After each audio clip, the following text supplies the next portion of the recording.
மாவட்ட செயலாளர் கூட்டம் ஒரு 10 நாளைக்கு முன்னாடி நடந்துச்சு. அதுல விஜய் கலந்துக்கல.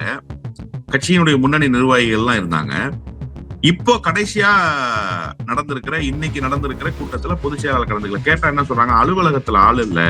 அப்ப என்ன புஷி ஆனந்தனா வாட்ச்மேனா சார்? ஆபீஸ பூட்ட முடியாது. அதனால தொடர்ந்து வாட்ச்மேனை உட்கார வைக்கிறோம் அப்படின்னு சொல்றதுக்கு இது எவ்வளவு ஒரு மோசமான நடவடிக்கை பாத்தீங்களா? என்ஆர் காங்கிரஸ பாராட்டி பேசி இருக்கிறாரு விஜய். அவங்க கூட கூட்டணிக்கு போறாரா? உங்ககிட்ட இருந்து வெளியேறாரா? அவர் எங்க கிட்ட இருந்து வெளியேறேன்னு சொன்னாரான்னு கேக்குறாரு. அவர் எங்க கிட்ட இருந்து வெளியேறேன்னு அவர் சொன்னாரா? என்ஆர் காங்கிரஸ் தேசிய ஜனநாயக கூட்டணியில தான் இருக்கு. முதலமைச்சர் சொல்லிட்டாரா தேசிய ஜனநாயக கூட்டணில இருந்து விலகுறேன்னு? அப்படி சொன்னா மட்டும் என்கிட்ட கேள்வி கேளுங்கன்ட்டாரு. ஏற்கனவே கொங்கு பகுதிகளில் புஷி ஆனந்தோட படம் இல்லாம பேனர் அடிக்கிறாங்க. அதுக்கப்புறம் புஷி ஆனந்தோட படத்தை போட்டு செங்கோட்டையனுக்கு செய்தி சொல்ற மாதிரி வாசகங்கள்லாம் அதுல இடம்பெறுது. இப்ப இது வரைக்கும் புஷி ஆனந்துக்கு அச்சுறுத்தலா இருந்தது ஆதவ அர்ஜுன் தான்.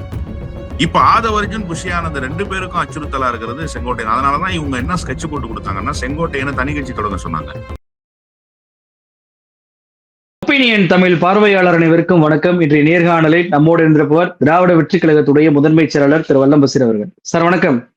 வணக்கம். விஜய் இருக்கக்கூடிய பட்டினப்பாக்க வீட்டுல செங்கோட்டையன்ல இருந்து ஆதவ அர்ஜுனால இருந்து எல்லோருமே போய் ஒரு கூட்டணி கணக்கை பேசியிருக்கிறாங்க. நம்ம கட்சிக்கு வரக்கூடிய கூட்டணிகளை எப்படி வரவேற்பது, எப்படி வகுப்பது, கூட்டணியுடைய சந்திப்பது, தேர்தல் எப்படி சந்திப்பது அப்படின்னு சொல்லிட்டு ஒரு ஆலோசனை கூட்டம் என்பது நடந்திருக்கிறது. அந்த ஆலோசனை கூட்டத்துல பொதுச் செயலாளராக இருக்கக்கூடிய புஷி ஆனந்த் கலந்து கொள்ளவில்லை. ஆனாலும் அந்த கூட்டத்துல தீர்மானங்கள் போடப்பட்டிருக்கு. செங்கோட்டையனுக்கு தான் அந்த கூட்டணி பேச்சுவார்த்தை நடத்தக்கூடிய குழு என்பது கொடுக்கப்பட்டிருக்கிறது. பொங்கலுக்கு பிறகு மிகப்பெரிய அளவுக்கு ஒரு எதிர்பார்ப்பு தாவேக்காவுல வரும் அப்படின்னு சொல்லிட்டு செங்கோட்டையன் சொல்லியிருக்கிறாரு. எப்படி பார்க்கிறீங்க? இல்ல, உண்மையிலேயே ஒரு சரியான தேர்வு. அந்த கட்சியில கூட்டணி பேச்சுவார்த்தையை நடத்துகிற தகுதி படைத்த ஒரே நபர் யாருன்னு கேட்டீங்கன்னா அண்ணன் செங்கோட்டையன் தான். அந்த வகையில செங்கோட்டையனை நியமித்தது சரி. ஆனா எனக்கு ரொம்ப வியப்பா இருக்கிறது என்னன்னா, மாவட்ட செயலாளர்கள் கூட்டம் நடக்கும் போது தலைவர் இருக்க மாட்டாரு. முக்கியமான முடிவெடுக்கிற நிர்வாக குழு கூட்டம் நடத்தும் போது பொதுச் செயலாளர் இருக்க மாட்டாரு. என்ன சார் கட்சி? எனக்கு ஒண்ணுமே புரிய மாட்டேங்குது. தலைவரும் பொதுச் செயலாளரும் இருந்து முடிவெடுக்கிறது தானே கட்சி. மாவட்ட செயலாளர் கூட்டம் ஒரு 10 நாளைக்கு முன்னாடி நடந்துச்சு. அதுல விஜய் கலந்துக்கல. கட்சியினுடைய முன்னணி நிர்வாகிகள் எல்லாம் இருந்தாங்க. இப்போ கடைசியா இன்னைக்கு நடந்திருக்கிற கூட்டத்துல பொதுச் செயலாளர் கலந்துக்கல. கேட்டா என்ன சொல்றாங்க? அலுவலகத்துல ஆள் இல்ல. அப்ப என்ன புஷி ஆனந்தனா வாட்ச்மேனா சார்? ஆபீஸ பூட்ட முடியாது. அதனால தொடர்ந்து வாட்ச்மேனை உட்கார வைக்கிறோம் அப்படின்னு சொல்றதுக்கு இது எவ்வளவு ஒரு மோசமான நடவடிக்கை பாத்தீங்களா? அப்ப என்ன கட்சியினுடைய நடவடிக்கைகள்ங்கிற கேள்வி யதார்த்தமாகவே எழுது. 1. 2வது, நீங்க கூட்டணி பொங்கலுக்கு பிறகு நல்ல செய்தி வரும்னு அண்ணன் செங்கோட்டையன் சொன்னார். அண்ணன் எடப்பாடி பழனிசாமிட்ட இருந்து கத்திக்கிட்டு வந்துட்டாருன்னு நினைக்கிறேன். பலமான கூட்டணி அமையும் குடுகுடுப்பக்கார மாதிரி சொல்லிட்டு இருந்தார் இல்லையா? 2019 இருந்து எடப்பாடி பழனிசாமி அதை கேட்டு கேட்டு இவருக்கும் அது பழகிடுச்சுன்னு நினைக்கிறேன். ஏன்னா இவங்க இன்னைக்கு இந்த கூட்டணி பேச்சுவார்த்தை நடத்துறதுக்கு ஒரு குழு இது பத்தி ஆலோசனை செய்யறப்ப நேரா கொண்டு போய் பிரஸ் மைக்கை யார்ட்ட நீட்டுறாங்க? நமச்சிவாயம் பாண்டிச்சேரி மினிஸ்டர் கிட்ட போய் நீட்டுறாங்க. என்ஆர் காங்கிரஸ பாராட்டி பேசி இருக்கிறாரு விஜய். அவங்க கூட கூட்டணிக்கு போறாரா? உங்ககிட்ட இருந்து வெளியேறாரா? அவர் எங்க கிட்ட இருந்து வெளியேறேன்னு சொன்னாரான்னு கேக்குறாரு. அவர் எங்க கிட்ட இருந்து வெளியேறேன்னு அவர் சொன்னாரா? என்ஆர் காங்கிரஸ் தேசிய ஜனநாயக கூட்டணியில தான் இருக்கு. முதலமைச்சர் சொல்லிட்டாரா தேசிய ஜனநாயக கூட்டணில இருந்து விலகுறேன்னு? அப்படி சொன்னா மட்டும் என்கிட்ட கேள்வி கேளுங்கன்ட்டாரு. இதுக்கு முன்பே என்ஆர் காங்கிரஸ் தரப்புல சொன்னாங்க, நாங்க தேசிய ஜனநாயக கூட்டணியில தான் இருக்கோம். நாங்க வேற கூட்டணியில இருந்து வெளியேற எண்ணம்லாம் எங்களுக்கு இல்ல. புதிய செயல் தலைவராக நியமிக்கப்பட்டிருக்கக்கூடிய அந்த பாஜகவுடைய செயல் தலைவரை ரங்கசாமி அவர்கள் நேற்றை சந்திச்சிருக்கிறார். ஆமா ஆமா ஆமா. அதனால அவங்க அந்த விஷயத்துல கிளாரிட்டியா இருக்காங்க. இப்ப தமிழ்நாட்டுல யாராவது வர்றதுக்கு தயாரா இருக்காங்களா? யாரோடையாவது பேச்சுவார்த்தை நடத்திட்டாங்களா? இல்ல ஏதாவது ஒரு சமிக்ஞைகள் தெரியுதான்னா, கண்ணு கட்டிய தூரம் வரைக்கும் எந்த சமிக்ஞையும் தெரியல. லெட்டர்பேட் இயக்கங்கள் கூட போய் ஆதரவு தெரிவிச்சது மாதிரி இது வரைக்கும் எந்த செய்தியும் இல்ல. இப்ப இதுதான் நிலைமை அப்படின்றப்ப இது எப்படி ஒரு கூட்டணியாக ஃபார்ம் ஆகும்? அண்ணன் செங்கோட்டையன் எப்படி நம்பிக்கை தெரிவிக்கிறாருன்னு தெரியல. ஆனா கடைசி நேர கணக்குகள் என்று ஒன்று இருக்கிறது. இங்க வர்ற செய்தி எல்லாமே காத்து வாக்குல பேசப்படுகிற செய்தியாகத்தான் வருகிறதே தவிர உண்மையான செய்தி இல்லை. நேற்றைக்கு கூட ஒரு பிரதான ஊடகத்துல கே.சி. வேணுகோபால் போய் சந்திக்க போறாரு விஜய்ன்னு சொல்லி செய்தி வெளியிட்டாங்க. கே.சி. வேணுகோபால் தமிழ்நாட்டுக்கு வரவே இல்லை. அப்படி ஒரு செய்தியே இல்ல. நான் என்ன கேட்கிறேன்னா, கே.சி. வேணுகோபால் என்பவர் என்ன வட்ட செயலாளரா? அவர் அகில இந்திய காங்கிரஸ் கட்சியினுடைய முகம். இதெல்லாம் தாண்டி பாராளுமன்றத்தினுடைய ஒரு குழுவுக்கு தலைமை தாங்க போவார். அவருக்குன்னு ஒரு புரோட்டோகால் இருக்கு. அவர் வந்தாருன்னா அது செய்தியாகும். அவர் ஒன்னும் ரகசியமாக திருட்டுத்தனமாக எல்லாம் வந்துட்டு போயிட முடியாது. மூஞ்ச மூடிட்டு எடப்பாடி பழனிசாமி போனது மாதிரி எல்லாம் போயிட முடியாது. அப்போ இப்படிப்பட்ட செய்திகள் வெளியிடுவதன் மூலமாக ஏதோ விஜய்க்கு ஒரு செல்வாக்கு இருப்பது போல காட்டுற அந்த இது இருக்குல்ல, இமேஜ் இருக்குல்ல, போலி தோற்றம் இருக்குல்ல, போலி பிம்பம் இருக்குல்ல, அதை ஏதாவது ஒரு வகையில் ஒரு லீட் எடுத்து போயிட முடியாதான்னு அண்ணன் செங்கோட்டையன் நினைக்கிறாரு. ஆனா அது ஒரு பகல் கனவு.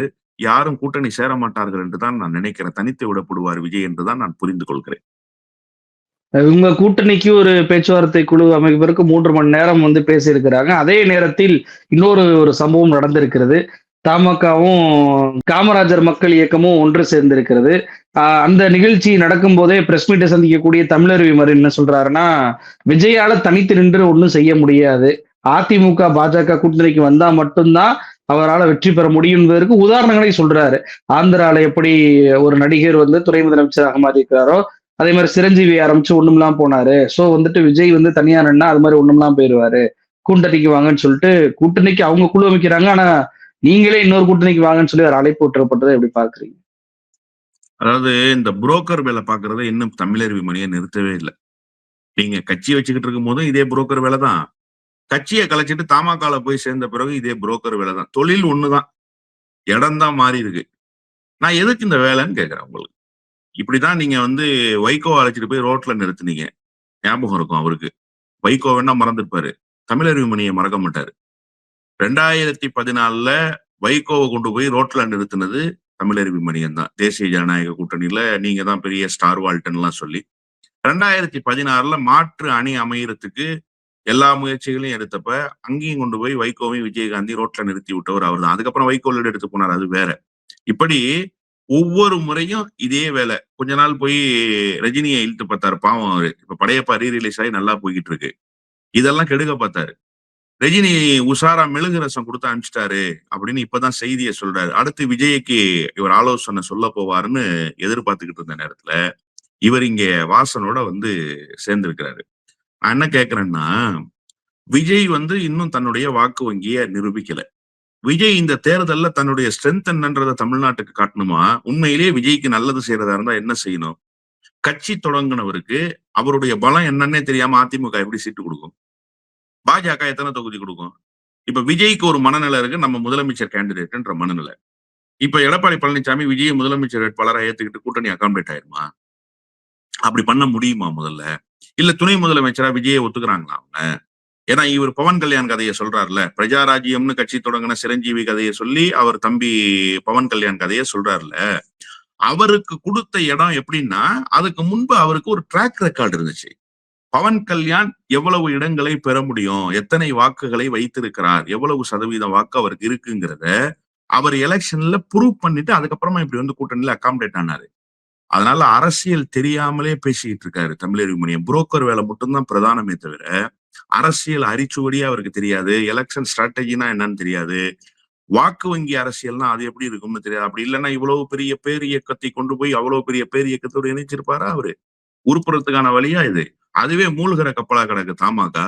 அந்த கப்பல்ல கொண்டு போய் இந்த காமராஜர் பேர்ல வச்சுக்கிட்டு இருக்கிற ஒரு அமைப்பு கொண்டு போய் சேர்த்து தமிழருவி மணியனை தவிர வேற யார் இருந்தாங்கன்னு நினைக்கிறீங்க அந்த கட்சியில?